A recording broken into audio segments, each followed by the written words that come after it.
Our first speaker for this morning, her name's Katrina Boyle. Now, I've actually studied with Katrina in a program called Black Belt with Taki Moore. Same as Grant, actually. That's how we all know each other. Now, Katrina's worked in some pretty extensive roles in HR, in management positions, I should say. So HR, marketing and sales. So in the corporate world, now she helps people. She empowers people.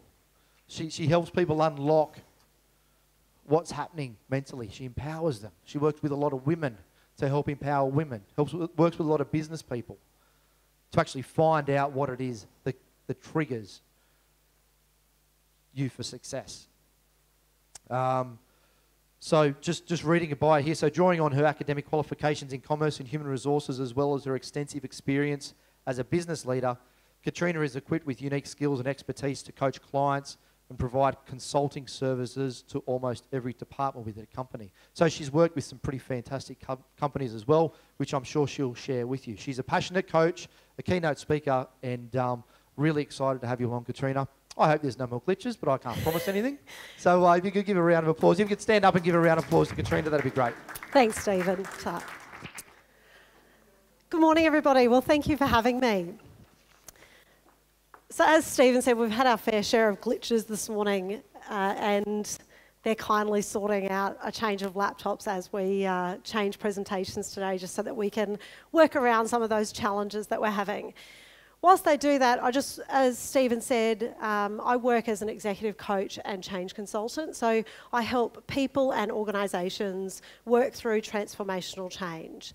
And I do that by empowering them. And, empowering is such an overused word now. Lots of people talk about empowering people. And I guess the reason why I say that I empower people is that I do my best to teach you or coach you on as many of the tools that I can, but they're really practical tools so that you can actually take what I know is a lot of theory and research and turn it into something that you can actually apply to your everyday life, whether it be your personal life or your work life. So today I want to share lots of tools with you, and I was particularly excited when Stephen called me about this particular boot camp. And I know he said traditionally boot camps haven't been about mindset, and that, some people don't turn up when there's, when it's not about productivity. And interestingly, what I know about mindset is that some of the things that I'm going to talk to you about today, there's actually research that shows that just the change in mindset and that ability to be resilient and mentally tough can increase your productivity and output by 25%. So all the people that, have decided to be here today, you've done exactly the right thing, because that change in mindset that you can learn from today, anything that you get out of today will increase your output, productivity, and your ability to achieve your goals.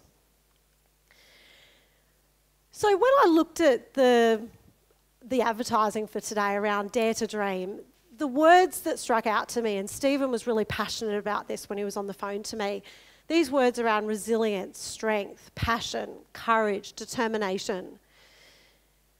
I thought, I've got lots of tools that I can help people with to give them these particular skills.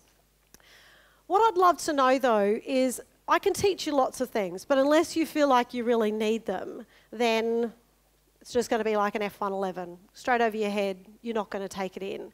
So what I'd love you to do right now is just at your tables, have a think about those 5 traits or behaviours, and think about, if I was more resilient, if I was more courageous, if I was more passionate, more determined, how's that going to help me to achieve my goals this year, or my goals over the next 90 days? Okay, so if you just turn in your group of 3 or 4, have a conversation about those 5 areas.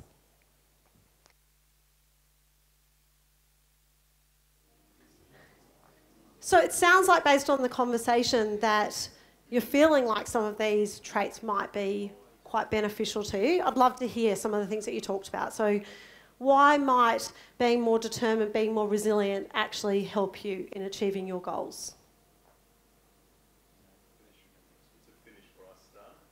Okay. Start really passionate, start really determined, but then to wane off a little bit. Yep, so to maintain the commitment right through. Okay? Strengthen your leadership skills. So how's that?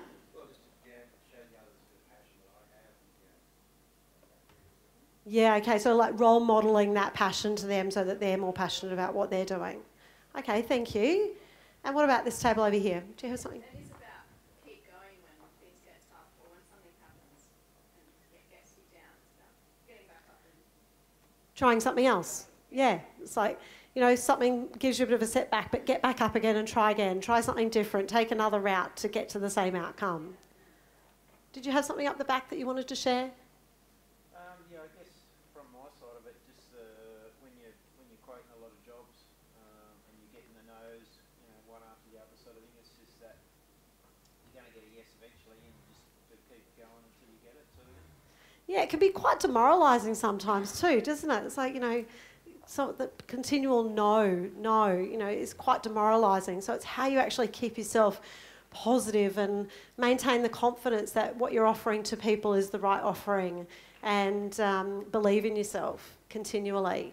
And what about over here? Oh, the pressure's on you. I guess having the courage to try and try again. Yeah. Or to perhaps try something beyond what you have done in the past or beyond what you think you can do. Yeah. It does take a lot of courage. You know, interestingly for me, like a couple of years ago, as Stephen mentioned, I'd worked in the corporate world for about 20 years, and I'd worked in sales, marketing, HR, supply chain. So I'd had lots of experience, but I'd only ever worked in corporate. And I was in a situation where I was, you know, I work in change, so I've restructured a lot of teams and unfortunately over the years made a lot of people redundant.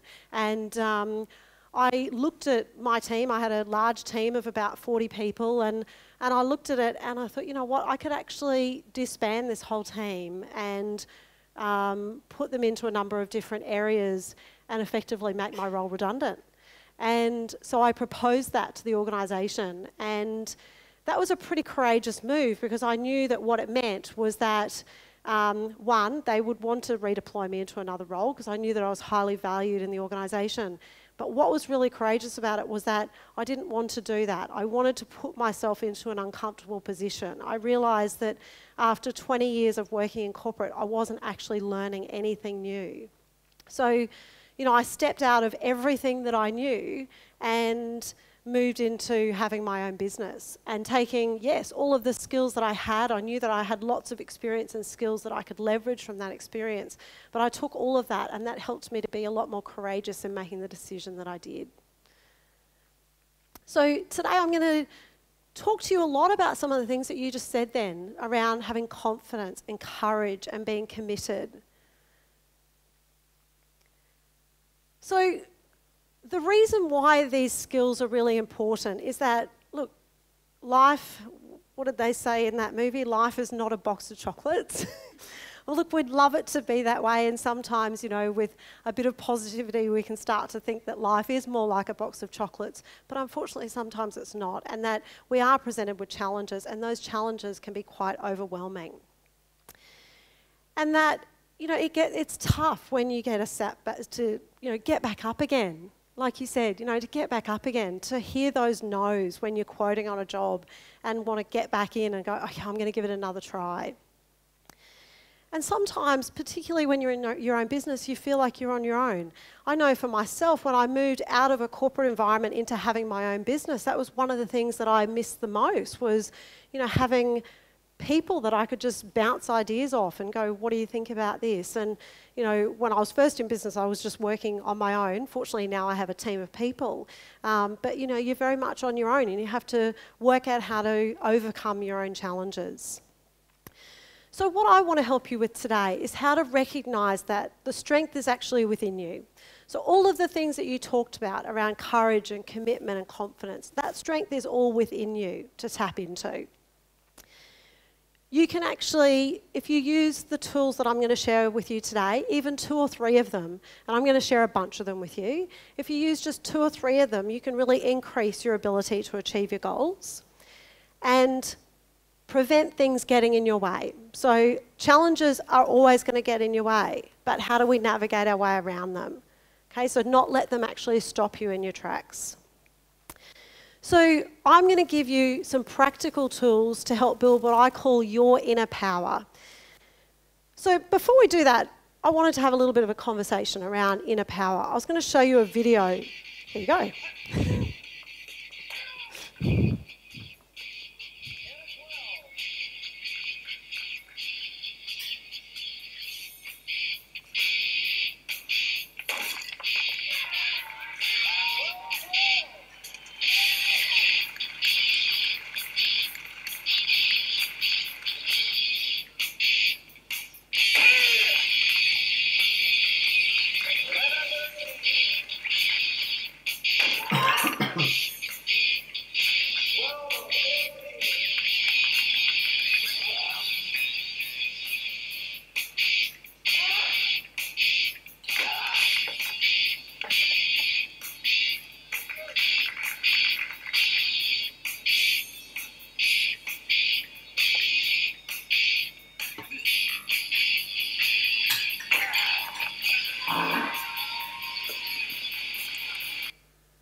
So what did you notice about that video? Because those guys look pretty powerful to me. What did you notice?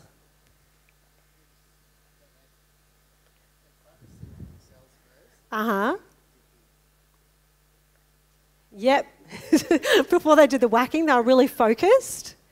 Yep. What else did you notice?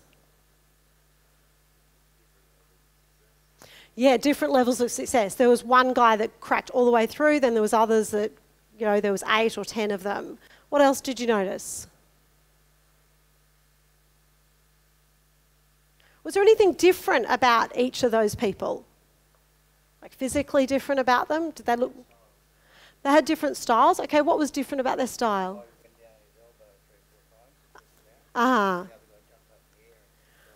Right, so they had kind of different rituals around how they actually got themselves ready for that particular punch. I think one of the things that I noticed was that physically though, they weren't very different. Did you notice that? Like they're all about the same build.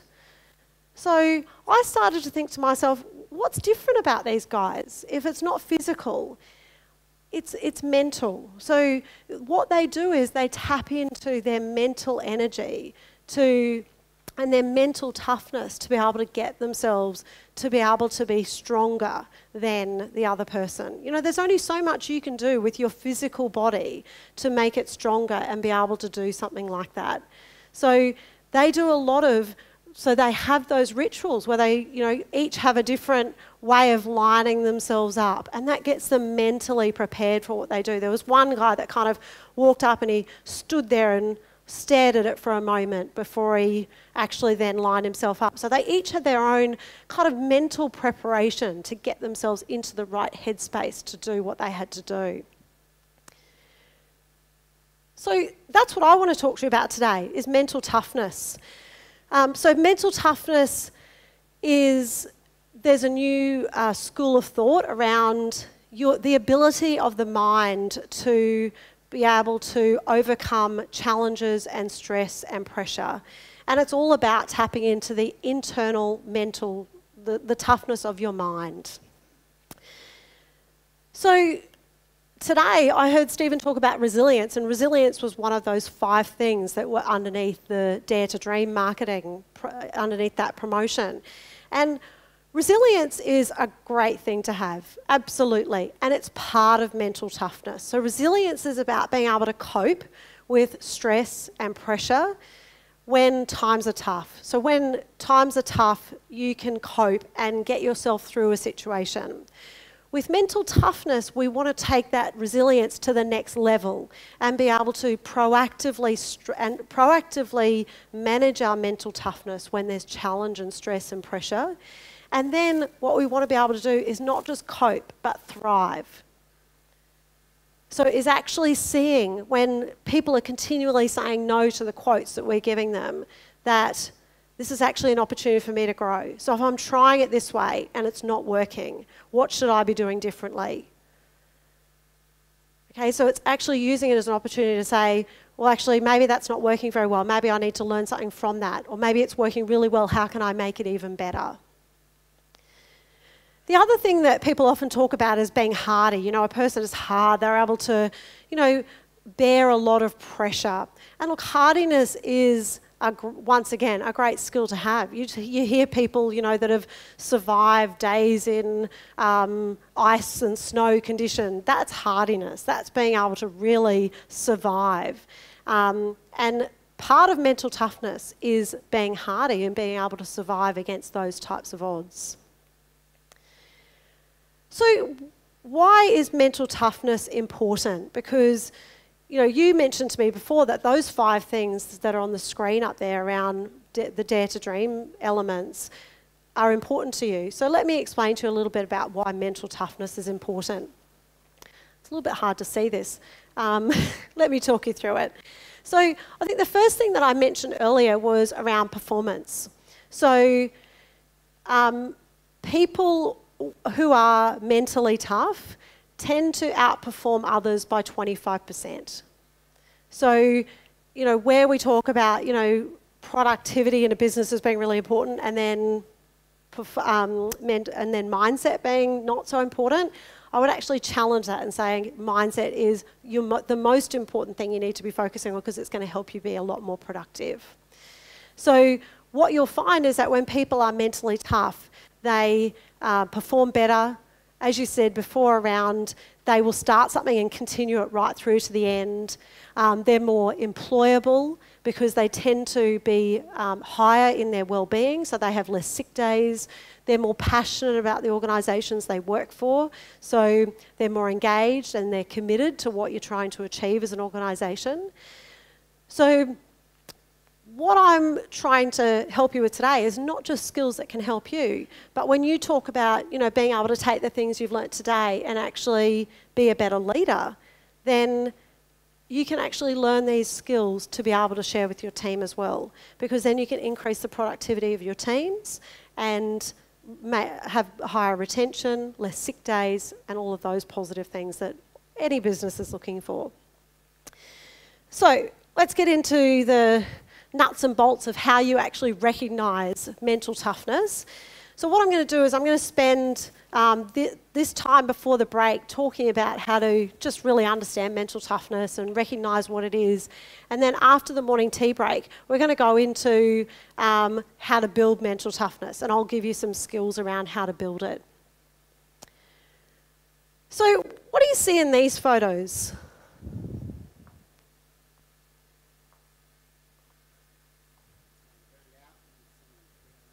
Someone burnt out and someone freaking out, yeah.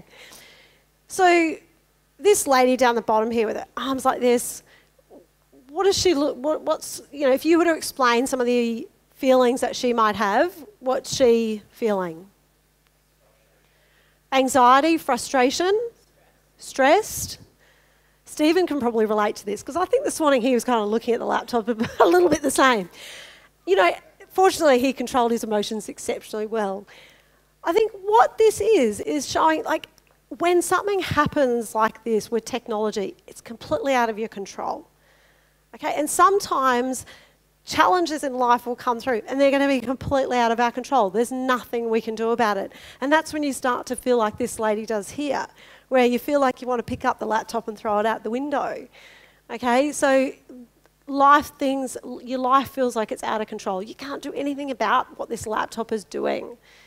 What about the lady at the top? Talk to me about what she might be feeling. Exhaustion? A robot? Okay, talk to me about that.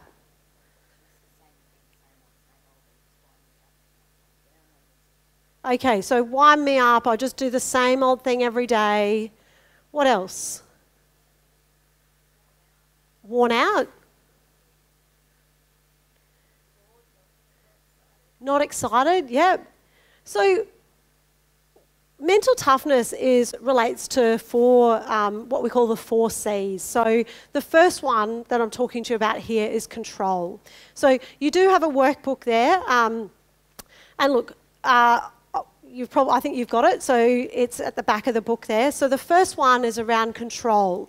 And there's two elements of control. One is how to control your emotions, and the other is control over your life. So the way that when I look at these pictures, I see very similar to what you do. And if we think about control over your life, it's like you're a robot.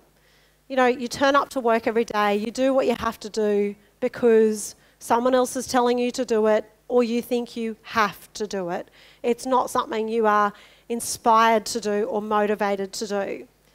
The opposite end of the spectrum would be, I get up out of bed every morning, I'm excited, you know, I feel like every day I'm making a real difference and I'm contributing, and what I'm choosing to do in life is up to me. That's the opposite end of the spectrum. The other thing around the lady down on the left here, around these emotions, so the other thing about mental toughness is being able to have control over your emotions. So going from, you know, being able to, when this happens, to choose not to throw the laptop out the window when that's what you really want to do. I think, you know, a classic example of not being in control of an emotion is a toddler. So who in the room has had or has a toddler? Or has seen a toddler have a tantrum in their life in the shopping centre and you feel really sorry for their mother? So classic example. So with toddlers, they're so young, right? They are starting to feel all of these emotions. They're trying to speak and they don't know how to communicate themselves well enough. They're frustrated because people don't understand them. They get tired, they get angry, they get scared. They've got all of these emotions and they have a tantrum because they don't know how to actually manage that emotion. So with mental toughness, it is okay to have emotions. It's normal to be scared and sad and frustrated and angry. It's normal to have all of those emotions. What we want to make sure of is that we can have emotions. We don't want to get had by an emotion. Okay, so a toddler, when they have a tantrum, gets had by an emotion. They're not in control of that emotion anymore. What I'd love you to do for me right now is, in your book, if you turn over to a page that has control, emotions and life, I'd love you just to have a conversation at your table about maybe a time when you were feeling like life's challenges were a little bit out of your control and you weren't necessarily doing what you love doing, or you weren't feeling like you were making a difference. And I've got some ideas in there around a scale of 0 to 10. So, you know, you might have felt like, well, what happens to me is outside of my control. I'm unable to influence others. Or alternatively, you might have felt at completely the opposite end of the spectrum. So what I'd like you to do is just start on the 0 side, have a conversation at your table around when did you, you know, what was the story? What was going on there? Okay, so just take a couple of minutes to do that.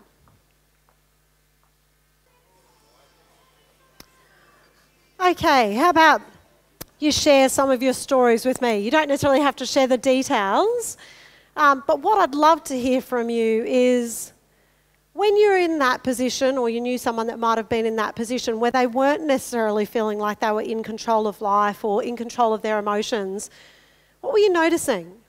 So what were some of the things that you said then? What did you notice?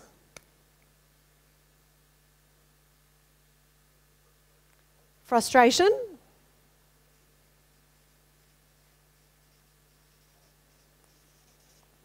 Sorry, what was that? Depression.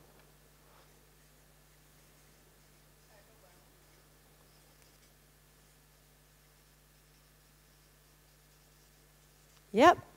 What else? Under attack. Okay.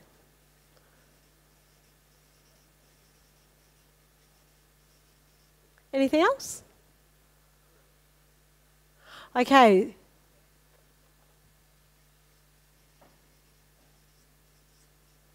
So really low energy. Okay, so what I'd like you to do now is I want you to go to the opposite end of that spectrum, and you've got a +10 there on the other side where it talks about I can exert influence over my life. I can make the choices that are right for me. I'm making a difference.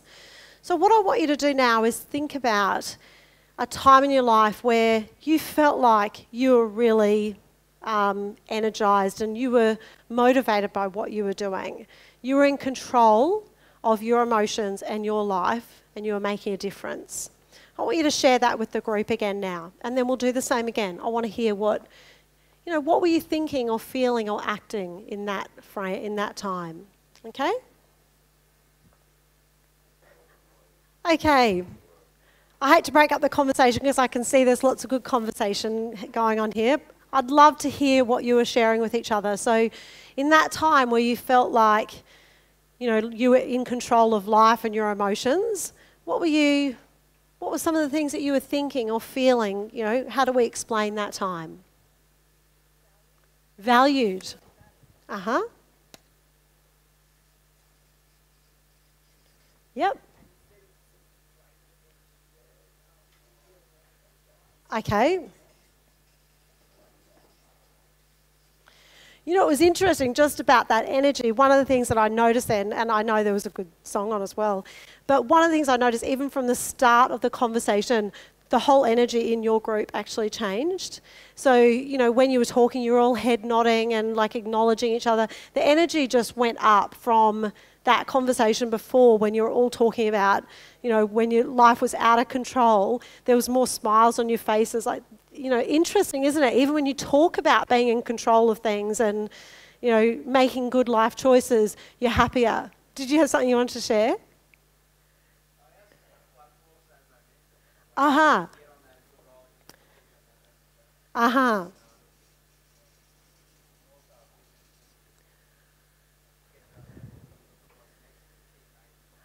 Okay, so it pushes you to keep going.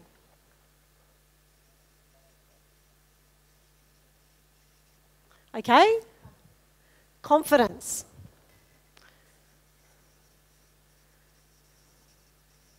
Anything else? Uh-huh. So you felt you were more inspirational or? Nice. Okay, so not just were you inspired, but you were inspiring others. Fantastic. Okay.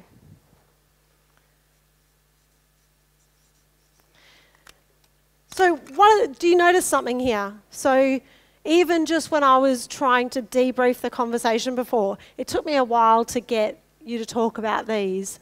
These came really quickly, and even when I put the pen away, someone was like, they want to say something else. So, when we feel like we are in control of life's challenges and in control of our emotions, it does energize us and motivates us, and we want to keep going. It's like nothing's going to hold you back. So what I'd like you to do now is have a think about where you are on the scale of 0 to 10. Now, one thing I should say before you start self-reflecting, in this conversation today, there's no wrong or right, okay? So whether you might be in a situation right now where you're not feeling so mentally tough, or you might be feeling really mentally tough, there's no wrong or right. What we're trying to do is simply get some awareness of where you're at right now. So, and the reason for that is there's 3 steps to change. And I mentioned to you that my role with individuals and organisations is to help them transition through change. So there's 3 steps. The first one is awareness.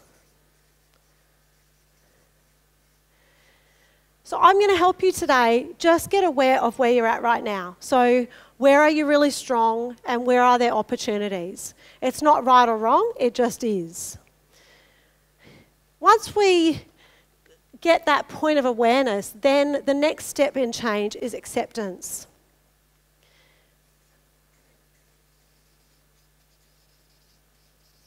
So it's actually to accept, you know what, I know where I am, I know the things that I'm doing really well, and I accept that maybe I'm not leveraging my strengths as much as I could, and maybe there's some opportunities that I could be focusing on, and I can see that that is actually holding me back achieving my goals. Okay, you want to see how you can get to that point of acceptance. And then the last piece is action. And what I'll say to you is that unless you allow yourself to go through that process, you won't actually change. It was interesting. I'm training for Coast Trek at the moment, which is a 50-kilometre trek. And what I love about doing this trek is I get to train with my girlfriends and we do lots of walking together.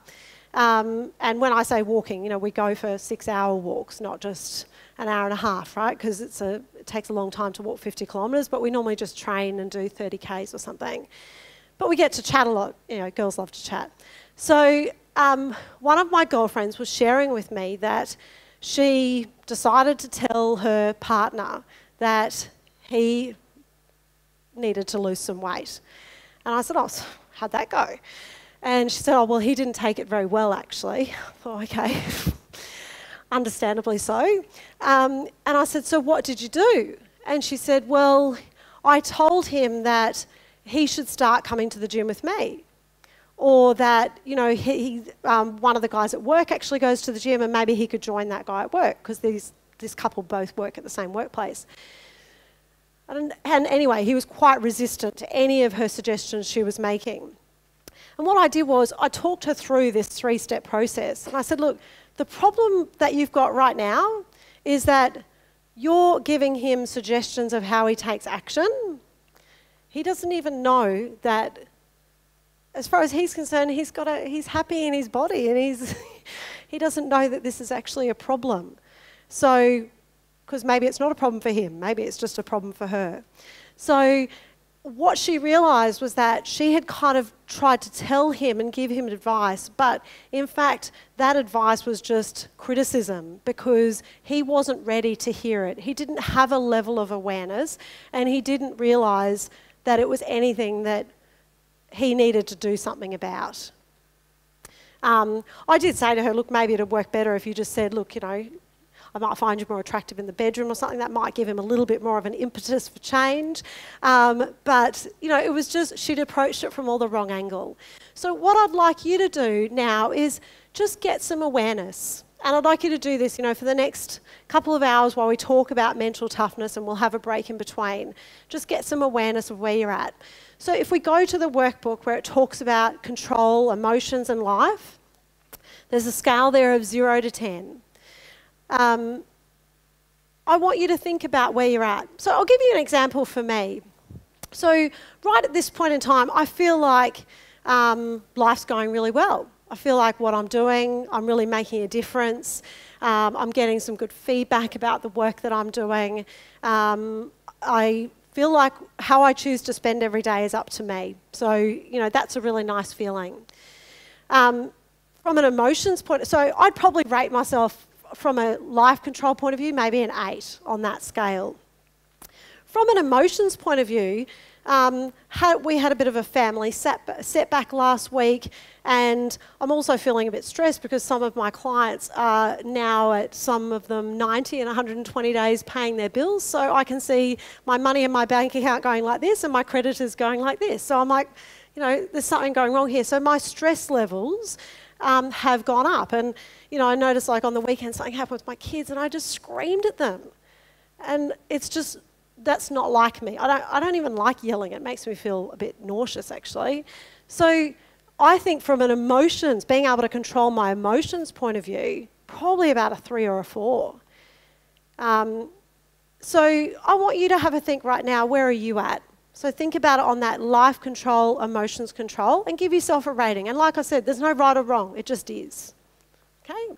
Okay, so it sounds like you've all had an opportunity to give yourself a bit of a rating. I'm not going to get you to share that because that's up to you. That's, you know, we're doing a bit of self-coaching here today.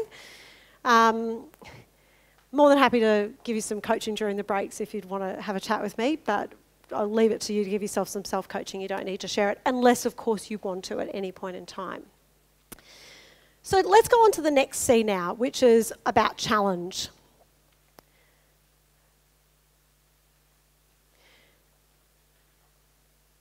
So challenge from a mental toughness point of view is whether or not you see a challenge as a problem or whether or not you see challenge as an opportunity.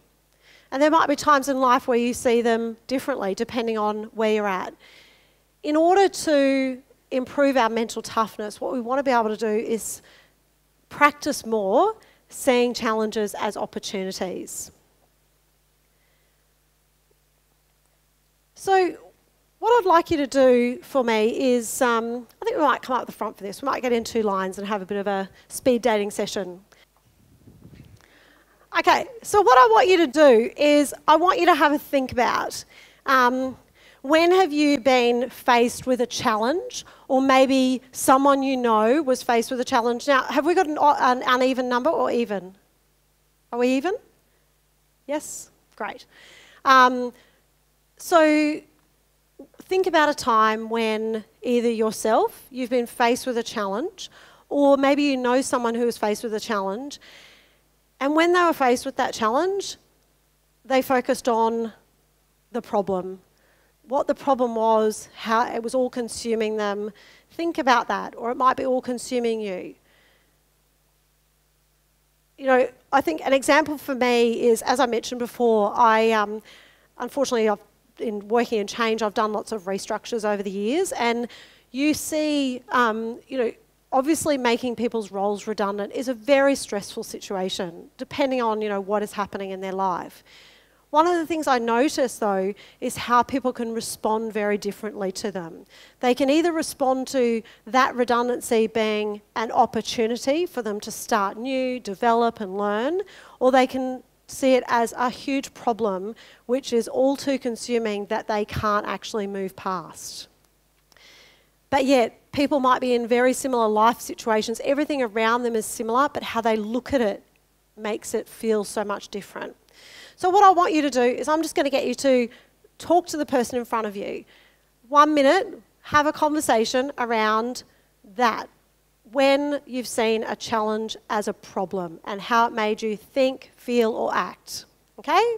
Okay, hopefully you got a chance to tell a bit of your story. What did you hear?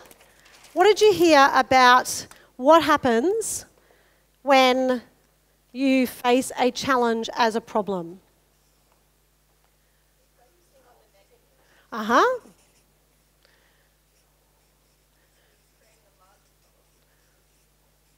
It gets bigger. What else? Spiral down.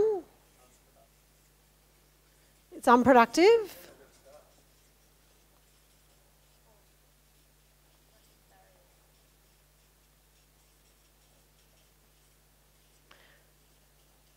So you fall into a pit.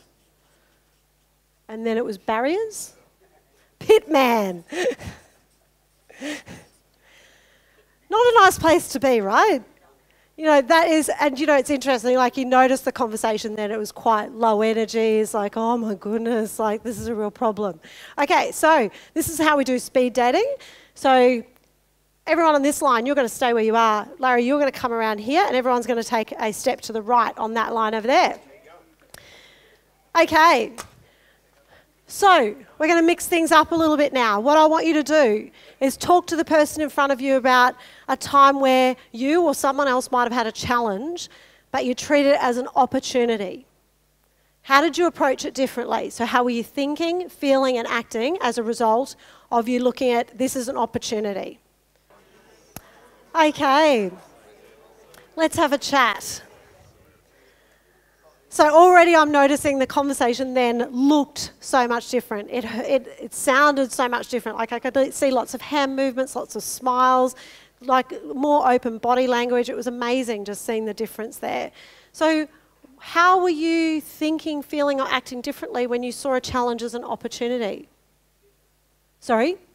Vision. Okay, so you had like a vision. Got it. So you knew where you wanted to go. There might have been this challenge here, but you were focused on that. Nice. What else? Excited.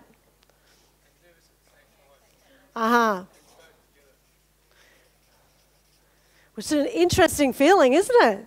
It's like, you can just hold on to that. It's quite a nice tension to have. What else? Determined.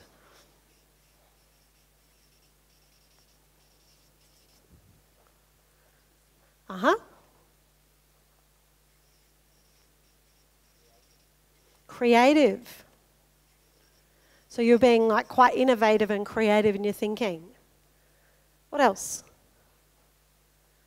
I heard a lots of, and we did this, and we did that, and like there was kind of like you had multiple solutions, and you know you kept thinking about and resourceful. Okay, nice. Okay, talk to me about that.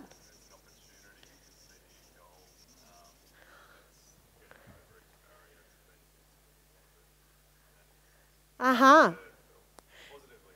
Positively impatient. Okay, nice. So not frustrated by the impatience, but actually more energized by the impatience because, like, you know, you can smell it and taste the vision that you're kind of aiming for, but you can't quite touch it. Good. Well, thank you for doing that. And so isn't it interesting, speed dating? Can you imagine if you actually were doing this to, you know, earn your life partner or something? It's not a... Okay, have a seat. Thank you for doing that.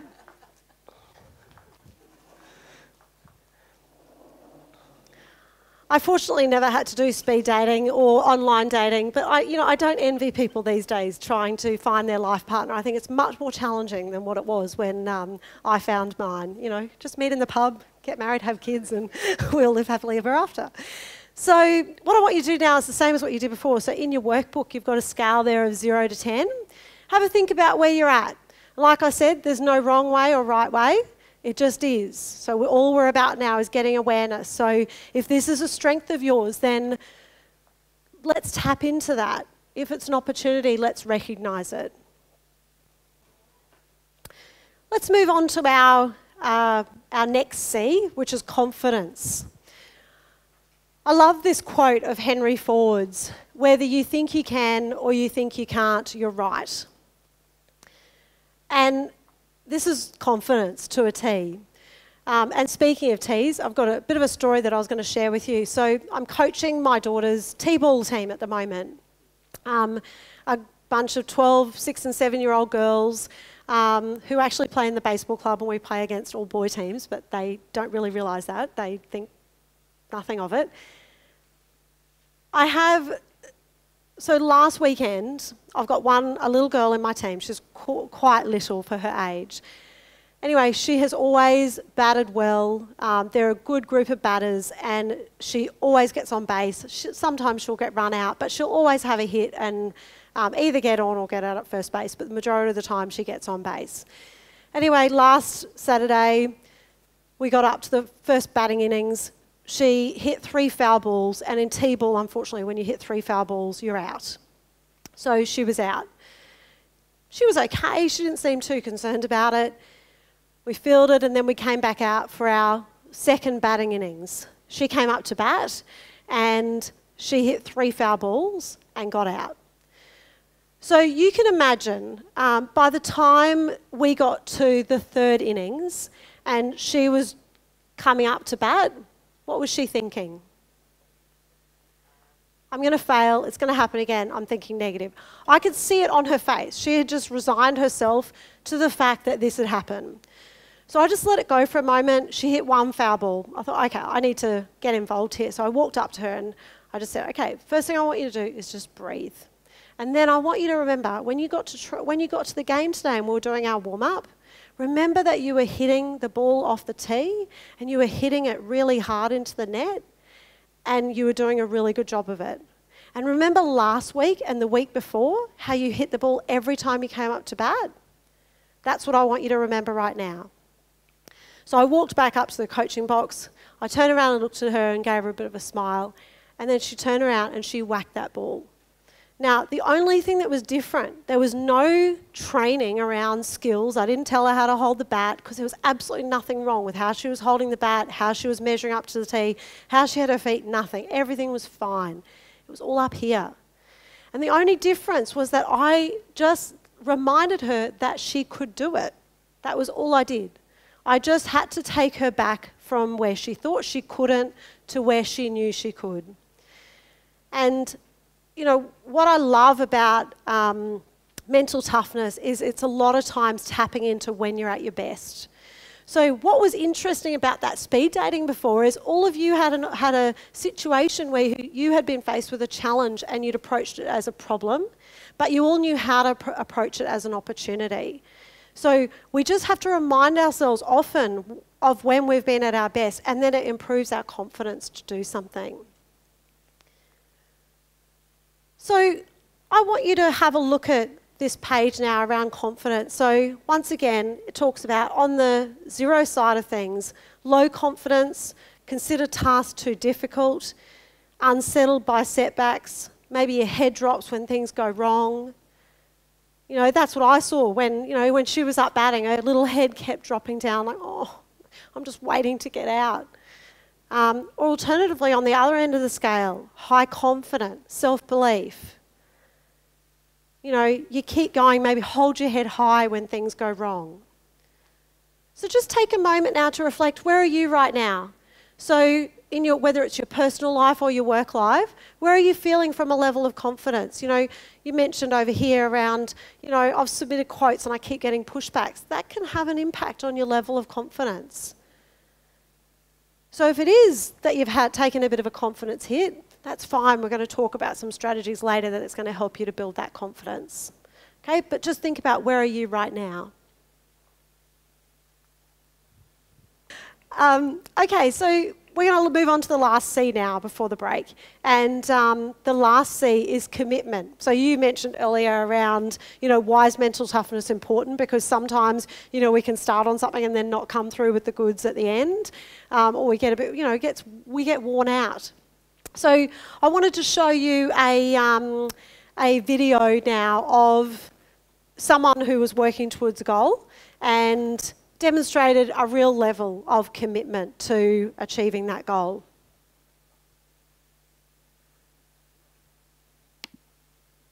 Can you walk?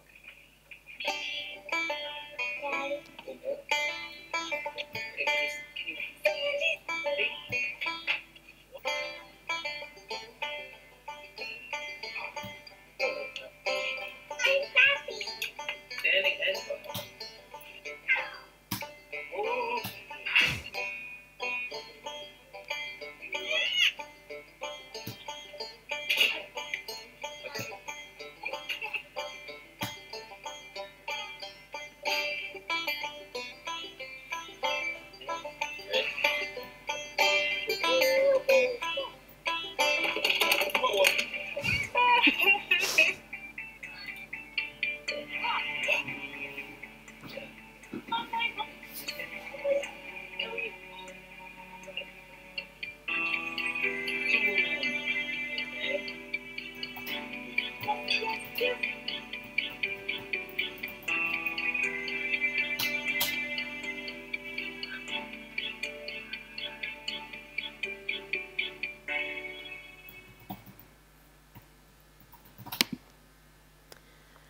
So what did you notice about that baby's level of commitment? Persistent.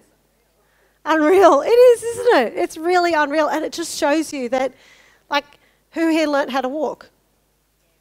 Everyone, right? We've all got this within us. We have all got it in us to fall down, get back up again, have a head plant, get back down, you know, get up again. What else did you notice?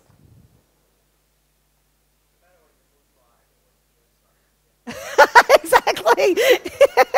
I know some of her costumes are pretty out there, weren't they?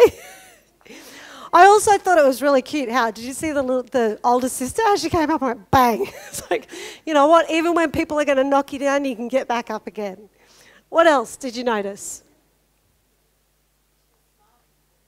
She was, wasn't she? She was so proud of herself. Like those little baby steps helped her all the way along. All, you know, if she could do like a couple of steps, she was so proud of herself all the way along.